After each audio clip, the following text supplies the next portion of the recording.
আসসালামু আলাইকুম, সবাই কেমন আছেন? আজকে সেই ঐতিহ্যবাহী ভাপা পিঠা তৈরি করলাম।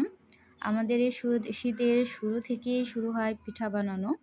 আ নানা রকম পিঠা আমাদের বাসাতে হয়। তো আজকে আম্মু বলল যে, আ হালকা, হালকা শীত পড়ছে, তো আজকে ভাপা পিঠা বানানো যায়।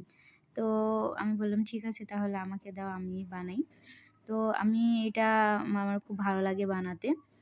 তো এই তো আমি বানাচ্ছি একটা, এই যে এখানে তুলে রাখছি। এই যে এইটা। তবে এইটা কেন যেন না মানে একটু হালকা, হালকা ভাঙার মতো হয়ে গেছিল। আরেকটা দিয়েছি চুলায়। তো ভালো লাগে এগুলা, বানাতেও ভালো লাগে, আবার খেতেও ভালো লাগে, আবার খাওয়াতেও অনেক ভালো লাগে। তো শীত মানেই পিঠা, আর শীত মানেই খাওয়ার অন্যরকম একটা আনন্দ। বেশ করে এই শীতের মধ্যে অনেক রকমের পিঠা বানাতে আর খেতে খুব ভালো লাগে। তো আজকে এই পর্যন্তই। সবাই ভালো থাকবেন।